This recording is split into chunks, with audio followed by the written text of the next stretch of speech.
حضرت سلیمان علیہ السلام نے اللہ تعالیٰ سے مناجات کی کہ اس میں کیا فیصلہ کیا جائے۔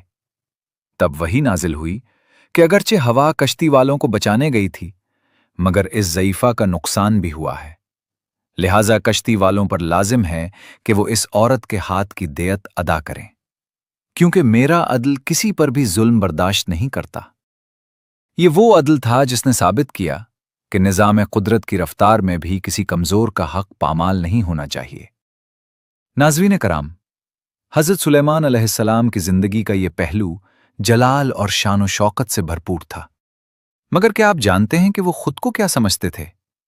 وہ بادشاہ جس کا نام سن کر بڑے بڑے جابر حکمران کانپ اٹھتے تھے، اس کا دل کس قدر نرم تھا۔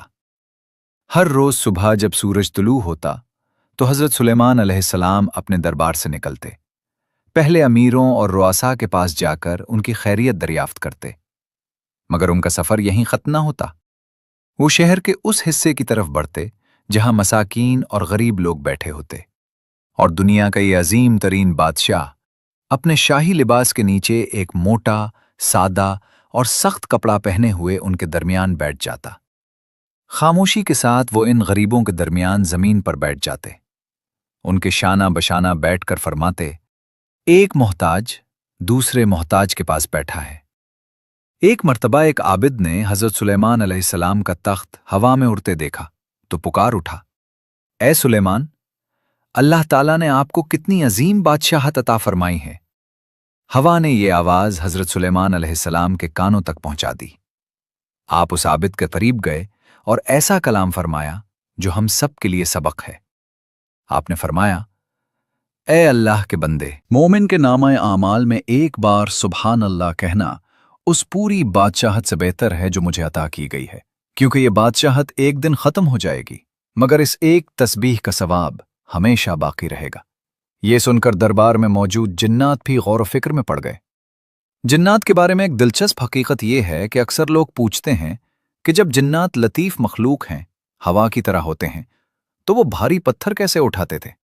امام جعفر صادق علیہ السلام نے اس کا راز بیان فرمایا کہ جب اللہ تعالیٰ نے انہیں حضرت سلیمان علیہ السلام کے تابع کیا تو ان کے لطیف اجسام کو کثیف یعنی مادی طور پر مضبوط اور وزنی بنا دیا تاکہ وہ انسانوں کی طرح سخت مشقت والے کام انجام دے سکیں۔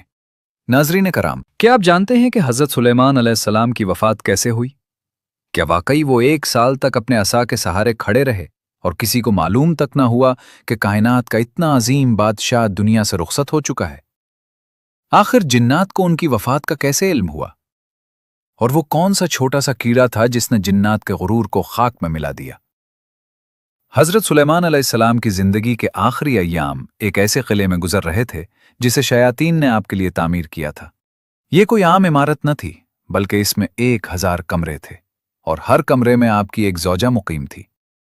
اللہ تعالیٰ نے آپ کو 40 مردوں کی قوت عطا فرمائی تھی، اور آپ اتنی بڑی سلطنت اور خاندان کی ذمہ داریوں کے باوجود ایک لمحہ بھی عبادت سے غافل نہ ہوتے تھے۔ قلعے کے باہر کا منظر نہایت عجیب تھا۔ جنات بھاری پتھروں کے بوجھ تلے دبے ہوئے تھے، ان کے جسموں سے پسینہ بہ رہا تھا اور وہ تھکن سے نڈھال تھے۔ ابلیس ان کے پاس آتا اور کہتا، تمہارا کیا حال ہے؟ وہ جواب دیتے، ہماری طاقت ختم ہو چکی ہے، ہم ہلاک ہونے والے ہیں۔ ابلیس نے انہیں بہکانے کی کوشش کی، مگر ہوا نے یہ تمام گفتگو حضرت سلیمان علیہ السلام تک پہنچا دی۔ آپ نے حکم دیا کہ یہ جنات اب رات دن کام کریں گے، اور جتنے پتھر لائیں گے اتنی ہی مٹی واپس لے جائیں گے۔ جنات کی زندگی انتہائی دشوار ہو گئی، مگر وہ آپ کے سامنے سر اٹھانے کی جرت نہ رکھتے تھے۔ یہاں یہ بات قابل ذکر ہے کہ علماء فرماتے ہیں کہ لوگوں کو بلا وجہ تکلیف دینا مناسب نہیں، خواہ وہ بدکار ہی کیوں نہ ہوں۔ حضرت سلیمان علیہ السلام کا جنات کے ساتھ یہ معاملہ شاید ان کی سرکشی اور نافرمانی کی وجہ سے تھا، ورنہ فرما برداروں پر بلا وجہ جبر و تشدد کرنا کسی نبی کی شان کے مطابق نہیں۔ اصل حقیقت اللہ ہی بہتر جانتا ہے۔ اسی دوران حضرت سلیمان علیہ السلام کی وفات کا وقت قریب آ پہنچا۔ آپ اپنے شیشے کے محل میں داخل ہوئے، جہاں سے آپ باہر کام کرتے ہوئے جنات کو دیکھ سکتے تھے۔ آپ نے اپنا عصا لیا، اس کے سہارے کھڑے ہوئے اور اللہ کی عبادت میں مشغول ہو گئے۔ اسی حالت میں ملک الموت تشریف لائے اور آپ کی روح قبض کر لی، مگر اللہ کی حکمت دیکھیے، کہ آپ گرے نہیں بلکہ اپنے عصا کے سہارے کھڑے رہے۔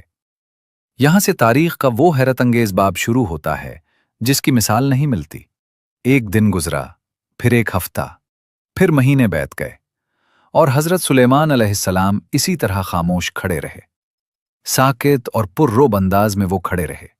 باہر کام کرنے والے جنات جب اوپر نظر اٹھاتے تو حضرت سلیمان علیہ السلام کو اسی طرح استادہ دیکھتے۔ وہ یہی سمجھتے کہ بادشاہ انہیں دیکھ رہا ہے۔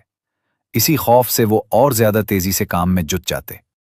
وہ جنات جو دعویٰ کرتے تھے کہ وہ غیب جانتے ہیں، زمین و آسمان کی خبریں رکھتے ہیں، وہ اپنے سامنے کھڑی ایک لاش کو بھی نہ پہچان سکے۔ یہ اللہ کی طرف سے ان کے لیے ایک بڑی ذلت تھی، تاکہ انسانوں پر واضح ہو جائے کہ جنات کو غیب کا کوئی علم نہیں ہوتا۔ مگر اس طویل خاموشی کو کس نے توڑا؟ نہ کسی جن نے، نہ کسی انسان نے، اور نہ ہی کسی طاقتور فرشتے نے، بلکہ اللہ تعالیٰ نے ایک معمولی سے کیڑے، دیمک کو حکم دیا کہ وہ حضرت سلیمان علیہ السلام کے عصا کو نیچے سے کھانا شروع کرے۔ وہ چھوٹا سا کیڑا آہستہ آہستہ اس لکڑی کو اندر سے کھوکھلا کرتا رہا۔ کسی کو خبر نہ ہوئی کہ کائنات کے عظیم بادشاہ کے سہارے کو ایک حقیر سا کیڑا ختم کر رہا ہے۔